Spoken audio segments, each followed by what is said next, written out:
Hey everybody, welcome to I Dream of Genie, Mistakes, Goofs, and Oddities, Season 5.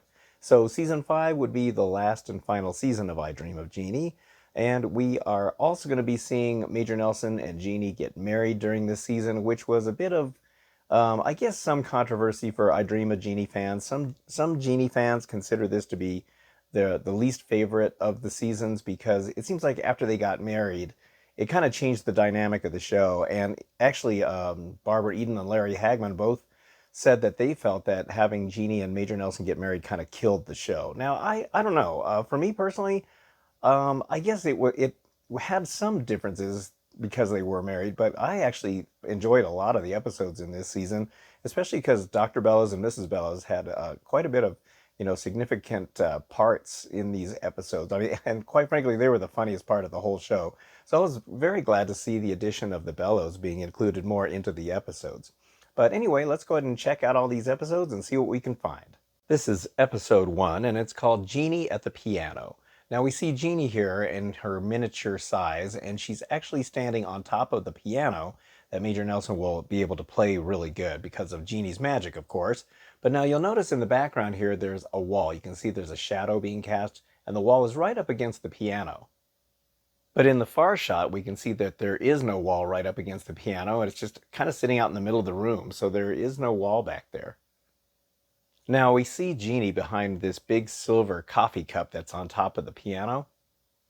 But in this angle, we don't see Genie behind any of these coffee cups here. Usually they'll put a little doll of Genie behind there to just kind of show you that she's there. But in this case, they didn't do that. Later on in the scene, we see Major Nelson holding the coffee cup, and Genie is actually inside of there. But when they zoom in for a close-up right here, you can see that Genie's kind of still up against a wall right here. She's not actually in Major Nelson's hand, so that's kind of a bit of a goof.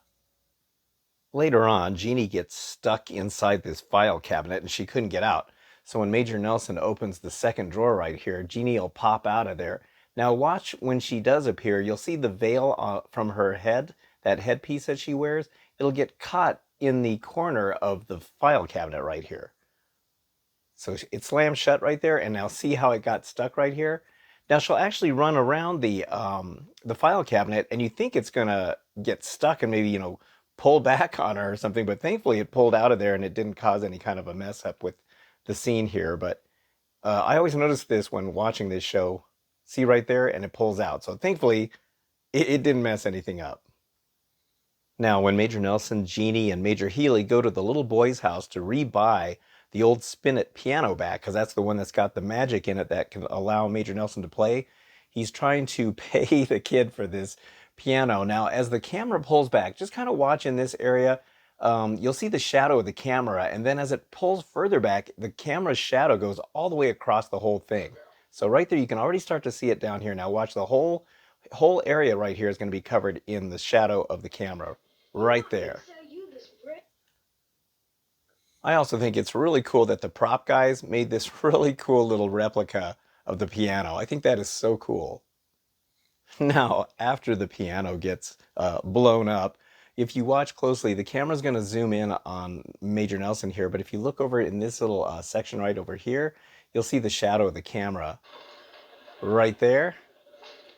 Seems like the shadow of the camera gets in there a lot, and so does the boom microphone. This is episode 2, and it's called Jinjin the Pied Piper. Now, once again, Jinjin, the cute little genie dog, comes back for a visit. Now, in this scene, there's a bit of a continuity error. If you'll notice here, Dr. Bellows is about ready to put on his jacket. And he's got the jacket almost completely on at this point. And then in this close-up, we'll see that he doesn't have the jacket on again. And then we see that he's putting the jacket back on. So they had to do an insert shot there, a close-up of Dr. Bellows, but they didn't really pay attention to the fact that the far-away shot, he didn't have the jacket on. And there he is putting it on again. Major Nelson tells Major Healy to go get Genie, so he goes to this phone booth to make a call to call Genie, but as you can tell, there is no glass in the phone booth. You can see that it has no glass in any of the panes. Now, this is a quick one. Now, when Major Nelson turns around, you'll briefly see the arm of the boom microphone shadow. So let me do it in slow motion so we can catch it. Now, watch on his shoulder right here. Now, watch over here. Right there. See it? Now see this line right here? That's actually the arm for the boom microphone. It's very brief and you can actually see it go across his shoulder there. Once again, they're using the park that's right across the street from Major Nelson's house. And this fountain back here is the famous fountain that's used at the beginning of every Friends episode.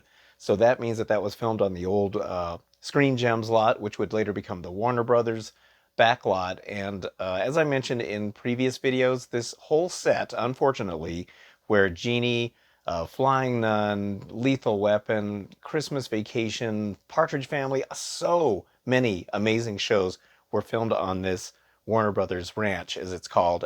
It's all going to be destroyed. Word has gotten out now that they're going to demolish all of those buildings and turn this area into some studios or something. But it's very, very sad to hear that because that is pretty much a historical site now, and I wish they would preserve it. But the fountain itself back here was actually taken out and they moved it to the Warner Brothers studio so that people can go and visit it and take pictures next to it because it's become such an iconic thing. And there's so many fans of Friends. Now, in this scene, Major Nelson is running with Jupiter, the general's dog, and Jinjin, and Major Healy is still in the phone booth and he's flirting with the operator, but this is actually just a mannequin. And if you look closely, and maybe not so closely, you can actually tell that it's a mannequin. So as he runs across here, you can clearly tell that that's a mannequin. It's also interesting in this later scene, all of a sudden the phone booth does have glass and you can see it's broken.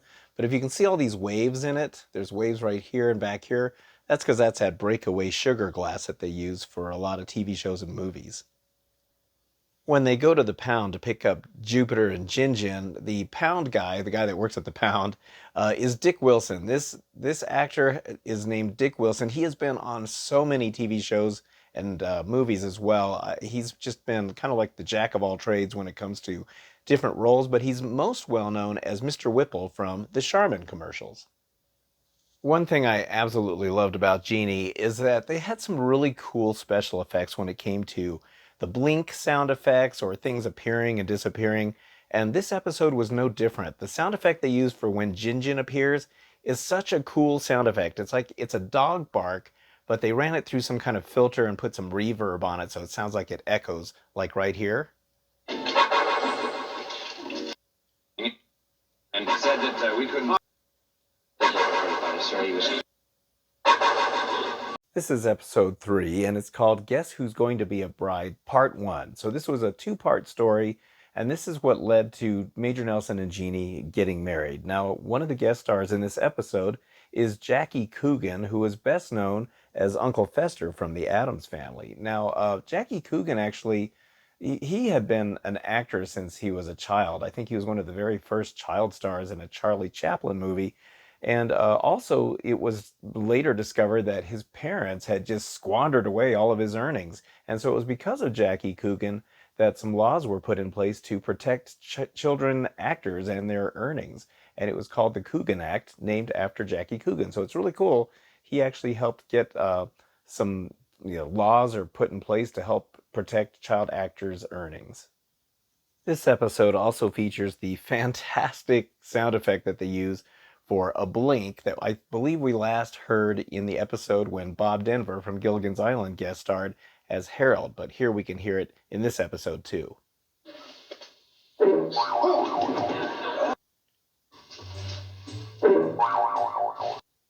This scene here was probably a second unit scene that was filmed, and it's clear that this is not Larry Hagman or Major Nelson. It's a different person, a double or an actor filling in.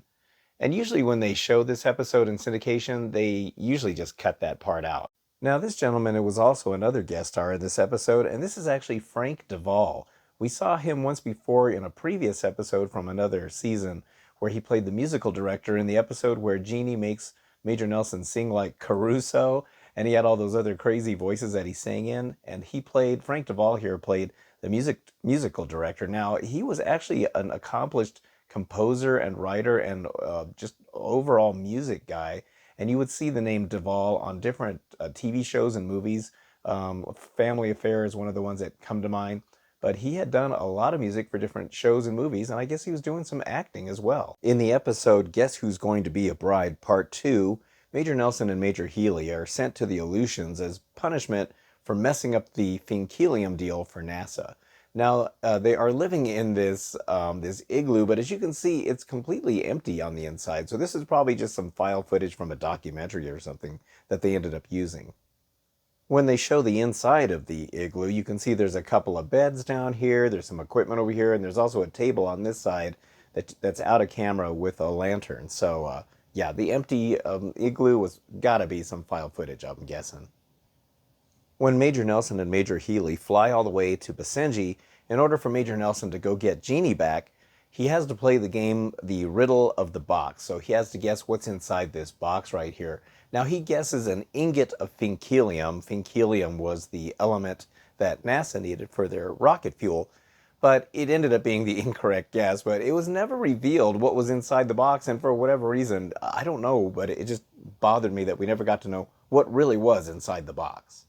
This episode is called Genie's Beauty Cream. So once again, we have to wonder why Dr. Bellows and Mrs. Bellows don't recognize Genie. They've seen her before in past episodes, and then how come they don't recognize her later on? And especially Mrs. Bellows here, because there was one particular episode before where Genie gave up her powers for a day, and then Mrs. Bellows walks in on Genie in full Genie costume, and then makes the assumption that Major Nelson and Genie are married, and that Major Nelson is mistreating Genie and tries to get Genie divorced from Major Nelson. So there's no mention from either Dr. Bellows or Mrs. Bellows that they've seen Genie before. Only a couple of times, I think, did Dr. Bellows say that she looked familiar, but they never kind of mentioned any more about it.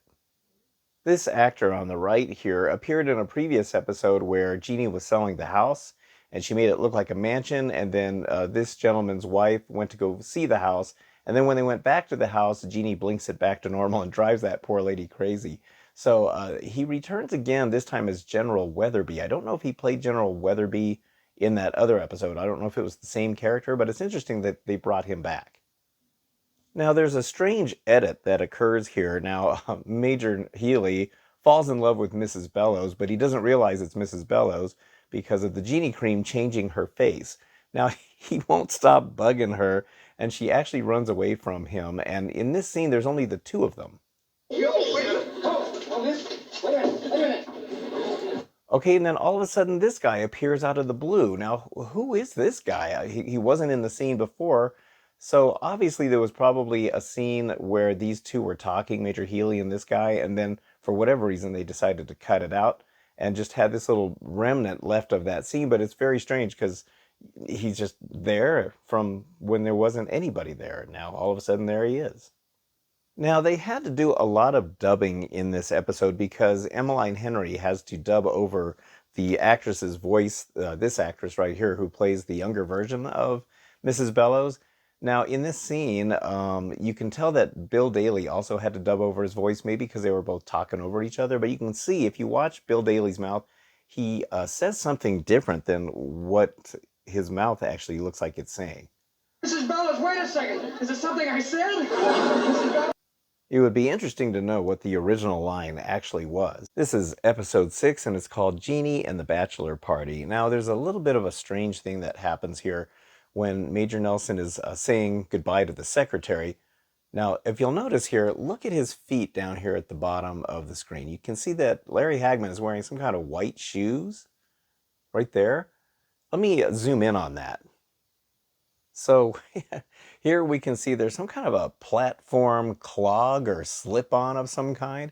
And it's very strange. I'm guessing they were just more comfortable and Larry didn't want to wear the dress shoes and maybe figured that his feet weren't going to be seen, but clearly they were.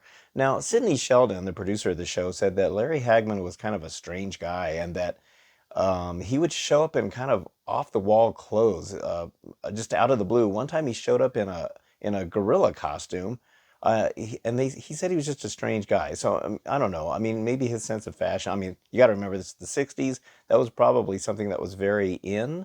But it's just funny that we see him wearing these white shoes. And here we'll see him kind of moving around with these.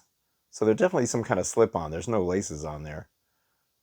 It's pretty wild. This episode is called The Blood of a Genie. So Genie has to have a blood test in order for Major Nelson and Genie to get married.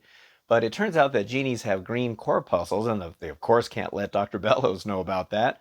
So they talk Roger into donating his blood. So you'll notice here now that Dr. Bellows has got a syringe in his hand, and he's going to take a blood sample out of Roger's arm right here.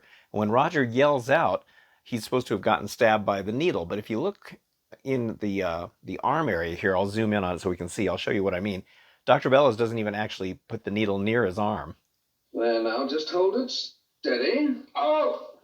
Okay, so see how the syringe is up here. He doesn't even have it angled even towards his arm. Later on, Jeannie is going to blink Normandy's jewelry store into Major Nelson's office. So Jeannie, or Barbara Eden, she actually has to stand still. She has to do the freeze. As I mentioned, whenever they make things appear and disappear on the show, the actors have to do a freeze, which means that she had to stay in that position while they rearrange this entire set. So this whole thing is going to become the safe, and there's going to be a bunch of display cases. So I'll show you what I mean right here. See, I mean, look at that. That's a lot of things that they had to change for this set. I mean, they had to quickly get all of this stuff in here, put this insert in here that looks like a safe, and the whole time that Barbara Eden has to stand still while they do all of that. During the examination, Dr. Bellows put some drops in Jeannie's eyes so that it'll dilate her pupils. But one of the side effects of it is that she's not going to be able to blink. So of course she can't blink and use her magic. But I've had my eyes dilated a million times, and I've never had a side effect where you can't blink. And then later on, it's going to turn out that Jeannie can still actually blink. So right here, we'll be able to see that Jeannie's actually blinking. See right there? So, I mean, of course, Barbara Eden wouldn't be able to not blink. You're going to have to naturally blink. But, it just didn't really follow the storyline there. When Dr. Bellows is testing Jeannie's reflexes, whenever he hits her knee, her ponytail goes up.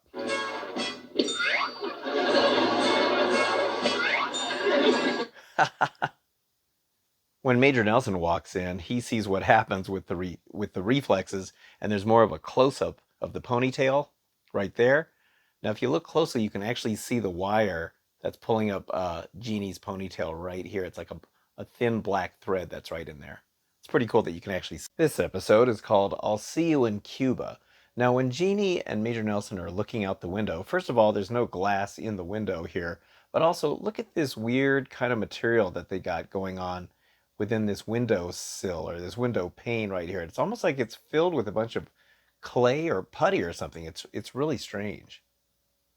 This episode is the first time that we get to see Farrah Fawcett appear as Major Healy's girlfriend. She'll appear in, I think, 2 or 3 episodes during season 5 here, but it's really cool that we get to see Farrah Fawcett. This is before her popular Charlie's Angels days. Later on, Major Nelson is being held captive in Cuba. Now, in this scene right here, you're going to notice that there is once again the shadow of the camera that appears over here in this corner, but you'll also see the shadow of the guy that actually pushes the camera closer to them. You'll see his head shadow right in this area, and you'll see the camera as well. So here we can see it move right in. See, look at that. So the shadow of the cameraman's over here, and then that's the camera right there. You can still see him moving around over here, the head of the cameraman. It's pretty cool. The actor in the background here has been on the show before, and he's really good at playing kind of the nervous kind of guy.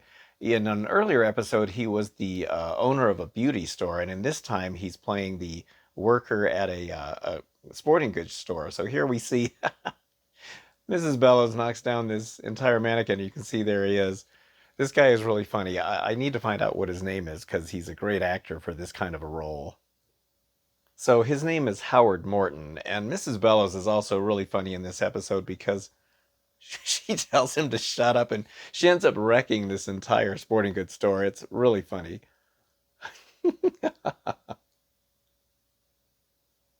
This actor also appeared in a previous episode. It was the one when Major Nelson and Major Healy go to the rodeo, and this guy played the announcer at the rodeo.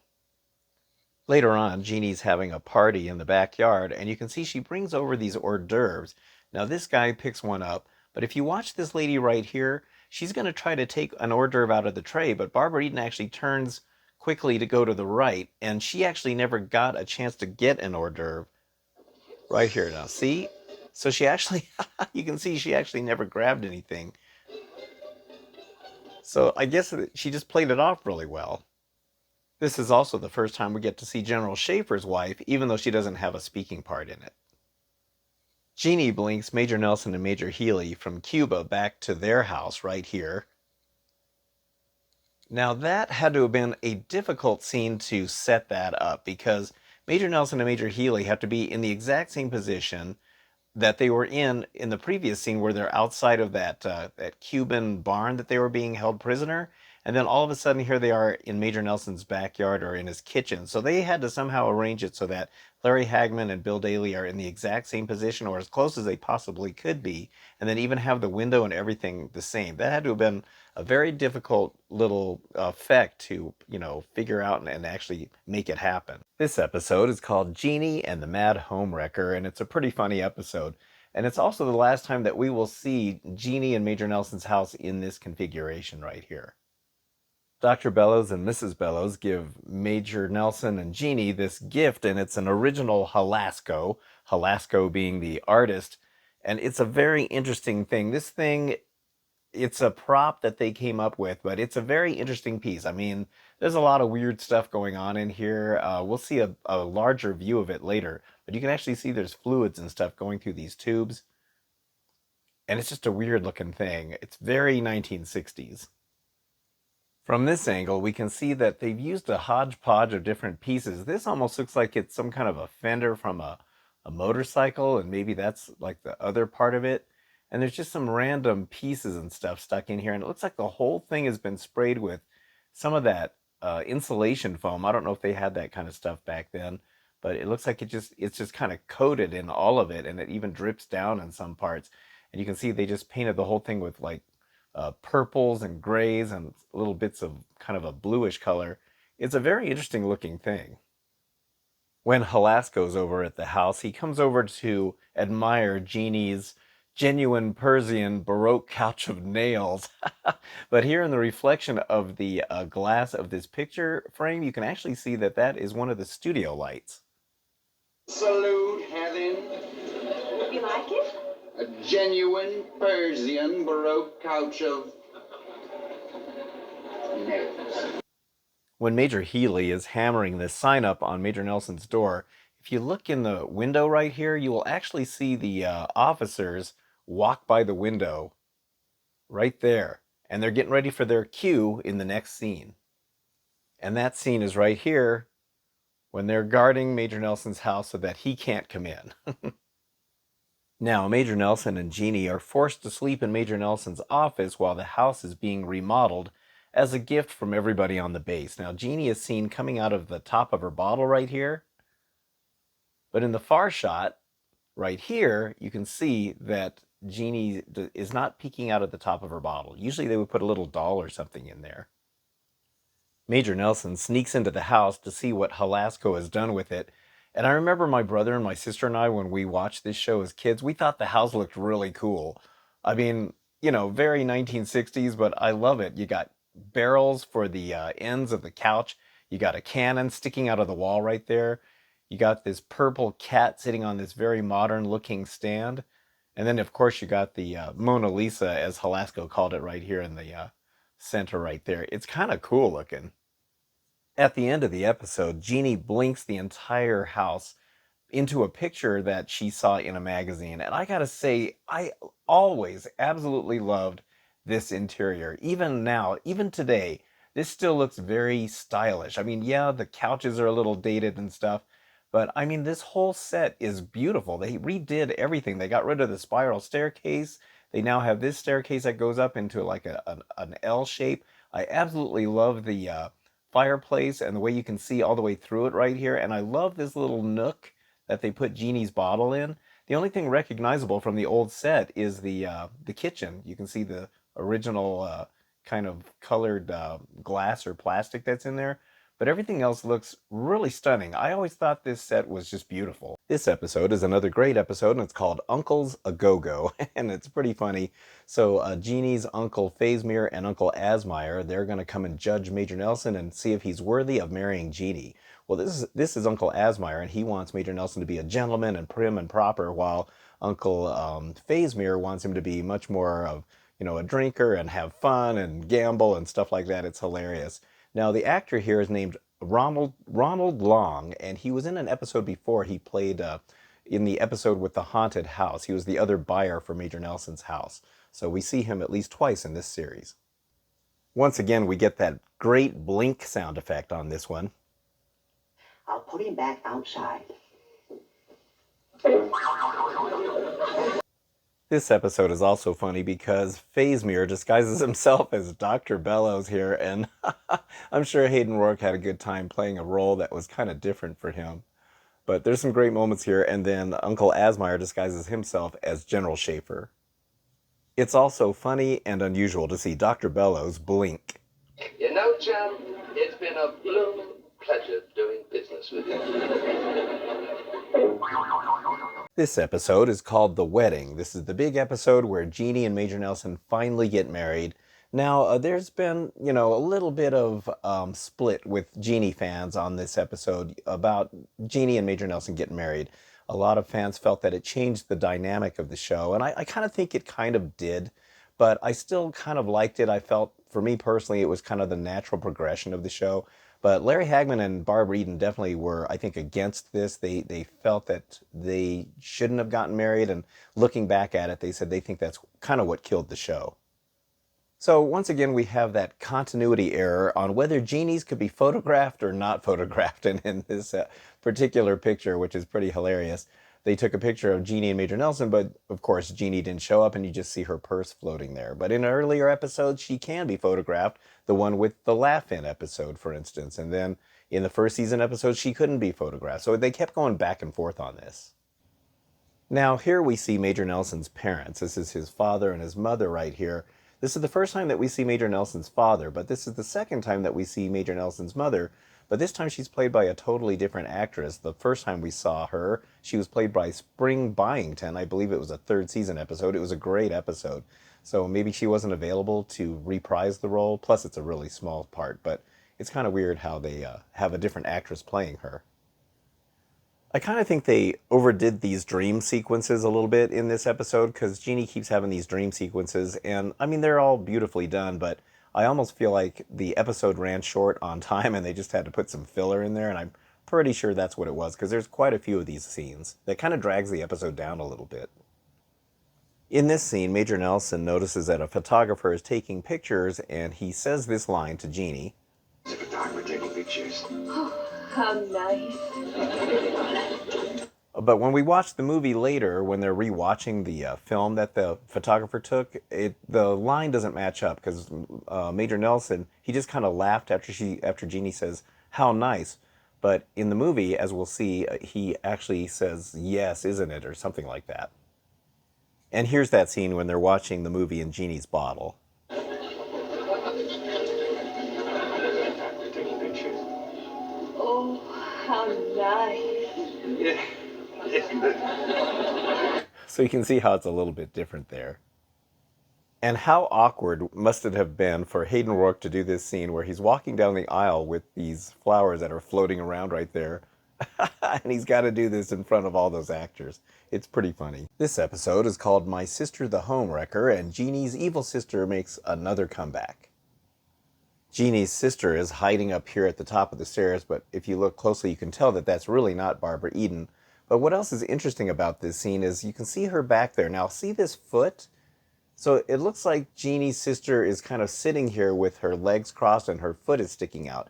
Now, I don't know why they decided to put that foot there because it's not actually a real foot, because as Genie's sister moves around back there, the foot stays perfectly still. I mean, it's not moving at all. And so I guess they wanted to be visible so that we know that she's back there watching her. But see, as she's moving around back there, the foot stays totally still. It's kind of odd. So once again, Farrah Fawcett guest stars as Major Healy's girlfriend in this episode, and it's kind of unusual because we never saw Major Healy with the same girlfriend twice, but it's kind of cool that they brought Farrah Fawcett back for this episode. And once again, Michael Ansara makes a guest appearance on the I Dream of Genie TV series for the third time now. This time he's playing the playboy Biff Jellicoe. But of course, Michael Ansara was Barbara Eden's real-life husband, but it's kind of neat that he's been on this show 3 times now. Barbara Eden looks stunning in this dress, but once again, they won't let her show her belly button. In this scene, when the Bellows come in, look up here, you can see the shadow of the boom microphone very briefly right there on the chimney. And then as they walk away, watch this corner, see it right there? You can very quickly see it zoom by that little top of the chimney. And Dr. Bellows gets the best line of the entire episode. What colossal gall! I also absolutely love that in this episode that the prop people actually made this little miniature of the closet, of Major Nelson's closet, as you can see, because Jeannie blinked the closet here because Jeannie's sister is trapped inside there. But I think that's pretty cool. Even the detail on the door is correct. In this scene, if you look over here where these curtains are, there's another odd shadow that keeps appearing over there. See how it's kind of moving around? Now, it's more than likely it's the boom microphone, which seems to show up in a lot of these episodes as far as the shadow goes. But it could also be somebody that's standing there, because if you watch it, you can see that, see how it keeps moving around over there? It could be a person, I'm not really sure. But as we see, it keeps appearing in that corner. This episode is titled Never Put a Genie on a Budget. And I have to admit, this is probably my least favorite episode of the entire series. I don't know, I just didn't really care for it, Jeannie being on a budget, and she's, talking about how much everything costs.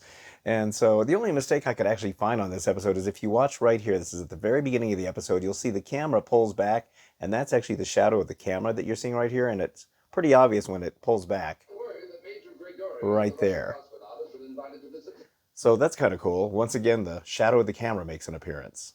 This episode is called Please Don't Give My Genie No More Wine, and it's a great episode because Genie blinks this really old wine from 1591, and it's got some weird powers to it because it comes from the gin's locker of wines, and it ends up making the Bellows turn invisible. Now, the special effects people had their work cut out when it came to this episode because there's a lot of things floating around. That means there's a lot of things that are attached to wires on here. Here we can see some of the excellent work they had to do to make everything look convincing. I'll get it, dear.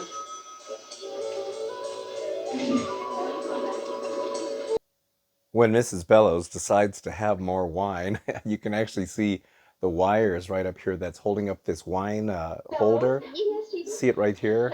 Nothing. They're thin black wires. So I guess Major Healy's dating days with Farrah Fawcett are over because now all of a sudden he's got another new girlfriend in this episode. Here you can see more of the amazing wire works that had to be done on this episode. I'm sure there was quite a few people operating all of that. In this scene, Jeannie accidentally calls Major Nelson Master right in front of Major Dr. Bellows and Mrs. Bellows right here. Master, may I speak to you for a moment, please? Excuse us. I'm sure that Barbara Eden just forgot because she's so used to calling him Master. I zoomed in on it here, but if you look around the lampshade area, you'll really see the wires that's holding up the coffee cup. See them right there? They're black. Right in there and there. This episode is called Solid Gold Genie, and for whatever reason, they decided to bring back the character of Commander Wingate, who was first played by Richard Mulligan, who's best known for being in the TV show Soap. So that episode, I believe, was in season 3, but I'm not really sure why they decided to bring this character back when they couldn't get Richard Mulligan to play the character again. This time they have this actor playing it, but it's just kind of strange. This episode is called Mrs. Jinjin, and at the very beginning of the episode, we see this uniform floating here, and if you look right here, you can actually see one of the black wires that's holding it up. And in this scene, Jeannie's belly button that we're not supposed to see on TV actually pops out again right here. Watch. Right there. Once again, we get to hear that fantastic sound effect they use for when Jinjin or Mrs. Jinjin appears or disappears. And then another thing to note, as I mentioned earlier, that when something disappears or appears, they have to do the freeze, such as Barbara Eden and Larry Hagman have to freeze. But of course, they can't control a dog or an animal. They can't tell them to freeze. So if you watch closely, you'll see Mrs. Jinjin here. You can tell where the jump cut is when Jinjin disappears right here. I love that sound effect. Now, during this hilarious scene when everybody thinks Jeannie is having her baby or babies in the kitchen and Dr. Bellows is trying to rush in there to help her, You can see here, Bill Daly is waiting for his cue. You can see his hands up against the glass right here. So you can see him waiting for his cue right here. And then he bursts out any second now, right there. So he was just having to wait for his cue line. This scene is also hilarious because Mrs. Bellows over here faints when she thinks that Genie is having 6 babies. And then later, when everybody discovers it was puppies and not Genie having a baby, poor Mrs. Bellows is left by herself over here. And everybody kind of forgot about her. It was pretty hilarious. And the puppies are super cute. This episode is called Jeannie and the Curious Kid, and it's another great episode. Now, as everybody leaves, this chair is going to float up into the air here, but if you look closely right back in this area, you can actually see the support piece right there. See that little, it looks like a piece of wood or something that's holding it up. So whatever rig they used, you can actually see what's holding it up. Now, once again, the bottle is kind of in the main story here, and interestingly, the Bellows never mention anything about it as far as like problems that have occurred in the past. For instance, Mrs. Bellows had a copy made of it, and then the time that Major Nelson could play the piano like an expert, and Dr. Bellows saw him talking to the bottle. So the bottle's shown up in a lot of episodes that have made Dr. Bellows curious about what's going on, and you think he'd put 2 and 2 together that the bottle is somehow linked to all of these weird happenings. Now, this is a very interesting scene because we have never seen the inside of the bottle from this angle. We usually see Genie sticking out at the top of it or the bottle itself, but here we're actually seeing the inside near the top, and we can see the actual cork right here, and you can actually see how the whole thing is made of some kind of foam or something like that. It's really interesting. Now later on, Melvin transfers Genie from her bottle into this empty sherry bottle. And we see Genie fall into the empty sherry bottle. But you can actually see through the empty sherry bottle, but you don't see Genie inside of there. This episode is so funny because it's very similar to a season 2 episode where Major Nelson and Major Healy had to break into the Bellows house, and for the same reason, to get Genie's bottle out of there. So once again, at night, here they are breaking into the Bellows house. Now, if you watch in this scene, Bill Daly is supposed to reach over and shut this window, but if you watch, he gets his hand caught in the curtain twice. So he has to kind of, in fact, it looks like he gets a little upset with it the second time around, and the whole time Larry Hagman's got to kind of stall for time while he tries to get that part done. Right there, see, he got it caught twice. And then, of course, Major Nelson breaks the window. Now, it never made any sense when Genie is in the empty sherry bottle how she got drunk right here, because there's no sherry in the bottle, and it's not like she was drinking any of it. You got the wrong bottle. You got the wrong bottle. Also, here it is, the Bellows are getting their house broken into, and all they're worried about is getting their bathrobes on and getting their slippers on. I mean, if you're getting your house broken into, you're going to get down there and do whatever you can. So this whole scene is pretty hilarious. This episode is called Help, Help, a Shark, and it's a fantastic episode. It's really hilarious, and we have the amazing Jim Backus as one of the guest stars in this episode, who's best known as Mr. Howell from Gilligan's Island. This episode is hilarious because there's all this yelling that goes on.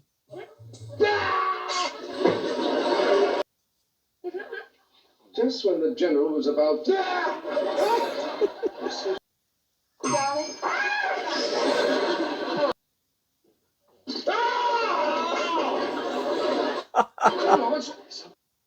Now, there is some continuity errors in this episode. Now, as we can see here, Jim Backus has got some powder on his forehead here, and his whole tie is covered in that talcum powder. Well, the whole scene where Major Nelson gets talcum powder on everybody and everywhere actually doesn't take place until after this. So this was actually an insert shot they put in, but they just probably didn't pay attention and notice that this scene was actually done after the powder scene. Now, here's another continuity error. You'll notice that there's talcum powder all over the pool table here. And once again, this scene takes place again before that talcum powder scene. But another thing that's interesting, now I don't know which game that Major Nelson and the General are playing, but the General Schaefer said that he knocked in the 7 ball and 6 others, and then we still have all these balls left over here, and they keep knocking in both solids and stripes. So It seems like they keep having all these extra balls on the table. Now, I don't know if they re-racked and they just didn't show it, but it's kind of odd. In this scene, Genie blinks, but the sound effects people forgot to put in the blink sound effect. Right there. A couple of scenes later, once again we see that there's more powder all over the table, and yet that powder scene hasn't occurred yet. This scene is also hilarious.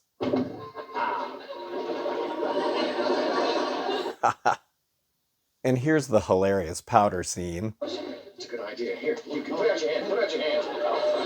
Let me have your hand, sir. I don't know. I don't.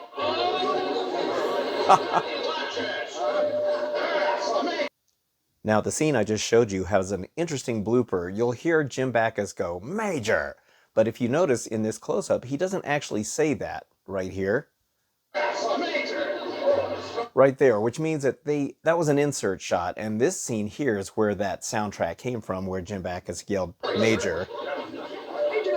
It's kind of weird how they goofed up on that. And it's cool how they added the little doll of Genie hiding inside the stein right there. I like when they do that. It's more realistic. This episode is called Eternally Yours, Genie. Now, in this scene, Moose knocks out Major Healy right here. And you'll see where he falls on the wall right there. Now, notice he's right up against the wall. His knee is actually up against the wall. And also watch, he kind of has a late reaction to being knocked out right there. Now, in the very next scene here, you'll notice he's much further away from the wall. His knee's not up against the wall anymore. Now, when Dr. Bellows finds Major Healy knocked out in the hall, you'll notice he's kind of in a different position again, but also watch in this area. Once again, you'll see the camera move in, the shadow of the camera right there. See how it does that? Now, you would think that by this time in the series, they would learn to keep the camera behind the lights. That way they don't have the camera keep casting its shadow on the wall, because it's happened quite a few times during the series. Now, as Dr. Bellows gets up right here, keep watching that shadow over here of the camera. See how it kind of moves up along with them? And then when Dr. Bellows leaves, you can kind of see it turning towards him. At the very end of the episode, if you look out in the corridor out here, you can see the wall up in this area. Now, keep your eye up in that area. When the camera moves in a little bit, see how we can actually see the end of the set. You can actually see back here. You can see behind the wall, probably part of the sound studio, the sound stage's wall. It's really cool. You can even see it on the other side over here of this pillar. So I guess the wall doesn't go up that high in that particular set. This episode is called An Astronaut in Sheep's Clothing. Now, once again, very, very briefly, up here along the top of the ceiling area or the wall, you'll see the boom microphone shadow very briefly. See it? It's kind of right up here. You can just briefly see it moving right in that little spot. Once again, in this scene, we can see where the hallway set ends right there. See up here, you can see how the wall ends. So apparently the hallway walls aren't very tall, because a lot of the other sets have very tall walls, but not in these hallway sets. At this point in the series, I really like how the Nelsons and the Bellows have become friends. They're not just workmates, but they're also friends outside of work. In this scene, when Genie is trying to shear the goat, you can actually hear Major Nelson yell Genie's name twice, but if you listen closely, that is not Larry Hagman's voice. Jeannie? Jeannie! Oh, dear. So you can tell that that was probably one of the crew members that did it. This episode is called Hurricane Genie, and it is one of my personal favorites because Dr. Bellows finally gets to discover the secret about Genie. He finally gets to learn that Genie really is a genie. But, spoiler alert, it was all just a bad dream that Major Nelson was having. Now, during this episode, Major Nelson spends a lot of time on the phone because he's supposed to be talking down Mattingly and Forbes, the astronauts that are up in orbit. Now, why does he have to be on the phone to talk down two astronauts? Wouldn't they be able to do that at NASA without Major Nelson's help? I don't know. The whole part of that story was kind of strange. When the camera pans back in this scene, look up here in this corner now. You'll see the shadow of Hayden Rourke, and you'll also see Hayden Rourke very briefly. You can see his leg right there. See how you can see it right there? So now he is actually waiting for his cue for when he's supposed to come in. And then the camera kind of moves to the left because they realize they went a little too far. So during this whole scene, you can see Hayden Rourke is standing there, and then Genie appears. right about there. Okay, and then when she says the line that has Hayden Rourke realize he's supposed to come down the stairs, then you can see there he is. But it's kind of interesting how you can see him waiting for his cue line. It's so cool to see in this episode where Jeannie does her magic right in front of Dr. Bellows. I just simply cannot stand it. Right there. And there's no way they're going to be able to explain that away. And then she does even more in front of Dr. Bellows. We'll do it. Thanks. Now you get back in your bed, yeah? Yes, Master. Oh, come I on. love you. I love you too, sweetheart. Go on, go on. Good night. Good night. That's great. I love how all of that happens right in front of Dr. Bellows' eyes. And we also get to see Jeannie smoke into her bottle right in front of Dr. Bellows, something we thought we'd never see. Yes, I am asleep. I'm asleep.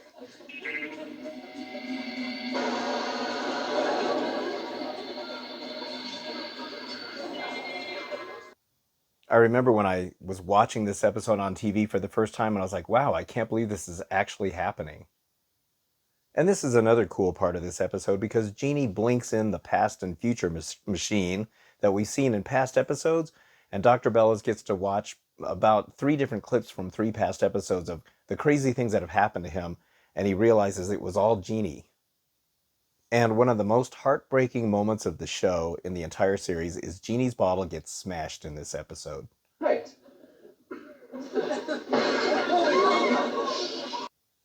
I remember I was just shocked that they broke the bottle on this show. Of course, they had more than one, but it was still heartbreaking to see the bottle smashed on the table. But what's interesting is that you'll notice that there's no furniture inside the bottle. You'd think there would be the couch and all of that, but it's not actually in there.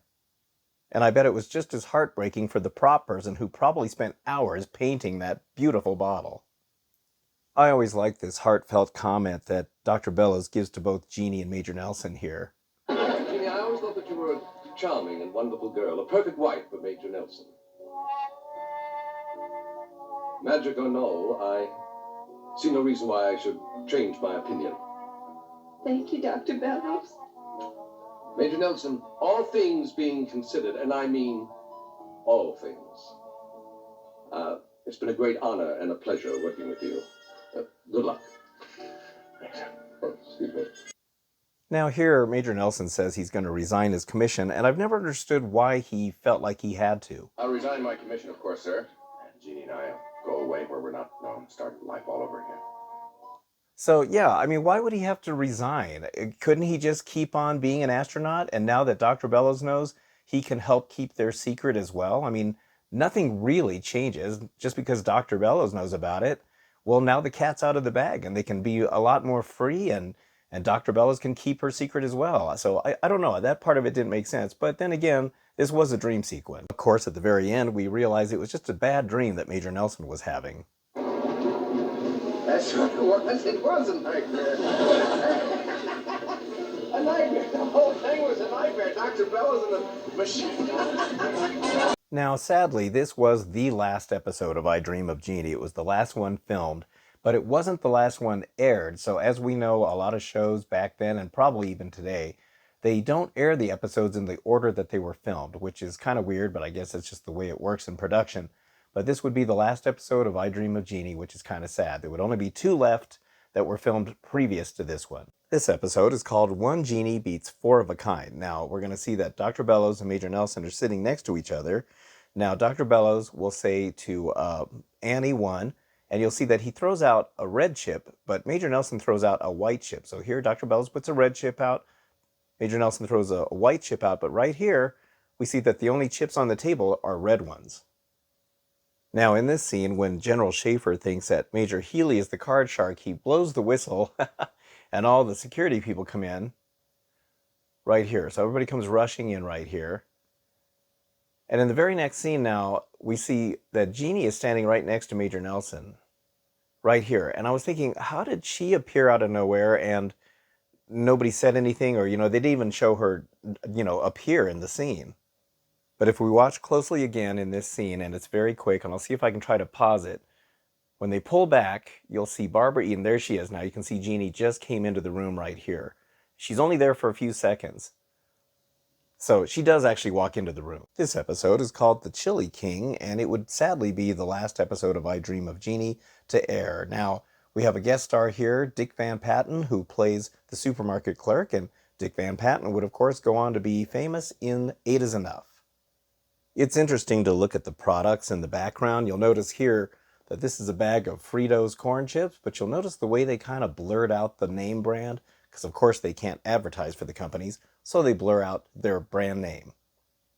In a later scene here, you can see how they are also trying to disguise the brand names. Now this is interesting. These are Hi-Ho crackers. And on this one, you can see they actually, here, let me zoom in on it. You can actually see they put some masking tape on here to try to hide it.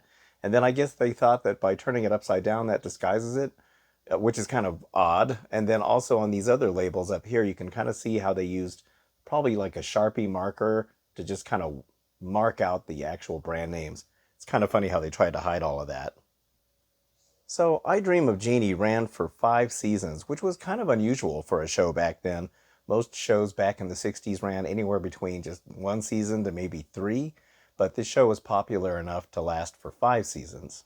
After I Dream of Jeannie, everybody of course moved on and found other acting gigs, but I would say Larry Hagman probably had the most successful career after Genie. Who moved on to do Dallas. He played J.R. Ewing in Dallas, had a very successful career during that show. There was some controversy back in 1995 because he ended up getting a liver transplant because he pretty much drank his liver to death. He was quite the drinker back in the day. He was known for drinking during Genie, and as I mentioned, he was a little bit of a problem child on the set, kind of a lot of a problem child on the set. He caused a lot of tension and stress on the set, unfortunately. But later on, when he had to get that transplant, I remember he got a lot of backlash for it because he was able to get a liver transplant so quickly. And a lot of people were like, well, how come he got a transplant so fast when there's other people that have been on the list for, a year or more, and he got one pretty much immediately. And so a lot of people thought it was because of his wealth and his fame. And who knows? I don't know if that was the case.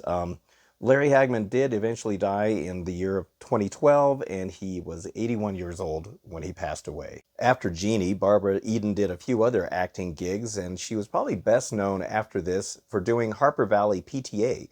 I believe it was a made-for-TV movie, and then it got such good ratings they decided to turn it into a regular series. I remember watching it, and it was really good. She also did a movie with Larry Hagman. They actually reunited those two, and the movie was called A Howling in the Woods. Really excellent movie. If you can find it streaming somewhere, try to watch it. Actually, it might be even on YouTube here, so see if you can find it. It's really good. An excellent acting job by Loretta Swit in that movie as well. And then Barbara Eden and Larry Hagman were reunited again in Dallas. I think that was really cool. They brought Barbara Eden on as a guest star on Dallas for a few episodes, so that was really great. So Barbara is the last surviving cast member from Genie. She's still alive today. As of the making of this video, she is 91 years old, which is absolutely fantastic. She still looks absolutely beautiful and ravishing, and I guess that Genie cream really does work. I remember watching a show with Bill Daly on Saturday mornings called the Bill Daly Hocus Pocus Hour, and it was a fun little show. I think it was a Saturday morning kids show, and I think it had stuff having to do with magic or magicians, because I think Bill Daly liked that sort of thing. And then I remember he also had Larry Hagman as a guest on one of the episodes. I think at the time Larry may have been not finding work very much, so he probably had Larry Hagman on there as a favor to him. But Bill Daly went on to be famous as Howard Borden on the Bob Newhart show. And it's funny because in a couple of interviews, he says that it was hard working with Bob Newhart because Bill Daly liked to rehearse. He said he had dyslexia, so he had a hard time reading the scripts and remembering his lines and doing the scenes. So he liked to do lots of rehearsals. And Bob Newhart didn't like to do that. He just liked to just go with it. Now, Bill Daly eventually retired and moved to Santa Fe, New Mexico, where he lived the rest of his life. And he sadly died in 2018, just recently, and he died at the age of 91. And his ashes were scattered just outside of Santa Fe. After Genie, I really didn't see Hayden Rourke do that much. He did appear in the I Dream of Genie 15-year later reunion movie, but he only had a very brief cameo appearance. I wish they would have given him more to do on that. He was quite a versatile actor before Genie. He did a lot of different TV shows and movies, including a B horror movie that I saw him in where he had a lot of makeup on his face. Now, some people, some of you may or may not know that Hayden Rourke was actually gay in real life, and he was pretty open about it during the filming of Genie to his friends and coworkers on the show. And his partner was Justice Addis, and if that name sounds familiar, that Justice Addis was a director back then for a lot of different shows, including Mr. Ed. And they were together for quite a few years. And then sadly, Justice Addis passed away in the late 70s, I believe. Now, Barbara Eden mentions that Hayden Rourke was the peacekeeper on the show. When things were getting tense or they may not have had a very good week of filming and maybe tensions were running high, Hayden Rourke was one that was, the peacekeeper and kept spirits high on there. And I think that's really cool to hear about that. I definitely think that the Dr. Bellows and Mrs. Bellows characters were the best part of the show. And so it's good to hear that. It's also interesting that Hayden Rourke was the only one that could pretty much keep Larry Hagman under control. Larry Hagman he could cause a lot of problems on the set, and a lot of things have come out about that from Barbara Eden and Sidney Sheldon, the producer. But Hayden Rourke is the only one that could put Larry in his place and get away with it, and that is because Hayden Rourke was very good friends with Larry Hagman's mother, who was Mary Martin. And so Larry respected Hayden. So if Hayden told Larry to knock it off, he was the only one that could get away with that. So Hayden Rourke sadly died in 1987, and he died of multiple myeloma, and he was 76 years old when he passed away. He's not buried next to Justice Addis, which I think is sad. They probably just didn't think about it back then. But Hayden Rourke is buried next to his mother. But I think that Hayden Rourke and Justice Addis would have liked to have been buried next to each other. Emmeline Henry had a pretty vast career before and after I Dream of Jeannie, most of which I didn't really see. I would see her appear on a few shows as a guest star, but she was also a guest on the Bob Newhart show. I'd like to see that episode. I wonder if she got to be on there with Bill Daly once again. That would have been cool to see those two reunited. She also was a regular or a semi-regular on Three's Company as Chrissy's boss, which was pretty cool. Now, sadly, Emmeline Henry had a very short life. She passed away at the age of 50. She was only 50 when she passed away of a brain tumor, and I think that's really sad. She died back in 1979, so it's really unfortunate that we lost her so early. So there we go. That concludes this entire series of I Dream of Genie, Mistakes, Goofs, and Oddities. Now, I've had some people ask me if I'll do other shows in a series like this, but I'll be honest with you, the only shows that I watched each episode at least 100 times is I Dream of Genie and Lost in Space, and that's why I was able to identify a lot of these bloopers. And also, these videos take a long time to make. I mean, some of these videos have taken me a couple of weeks to produce because I got to go through each episode and discuss each blooper and try to remember the ones that I've seen. And I've also discovered quite a few of them that I've never seen before while doing this series, so that was really cool. But I do hope that all of you have enjoyed these series because I think it's fun to watch a show like this and appreciate what went into making a show like that, especially back in the day when they had to do all their effects practically, not with computers and other ways of cheating.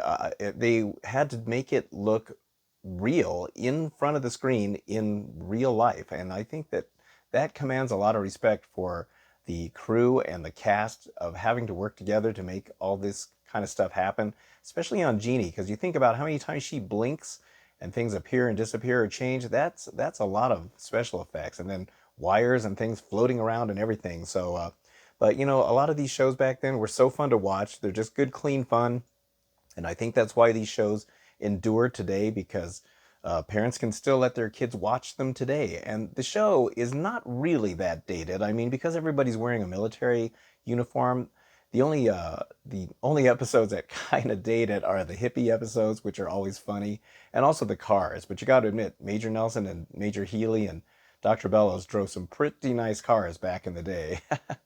All right, well, anyway, I hope you've enjoyed this series. I have enjoyed making it. It's been a lot of fun. And if you did, don't forget to hit the like and subscribe button. I'd really appreciate that. And I will see you on the next video. Thank you so much for watching, and have a good one.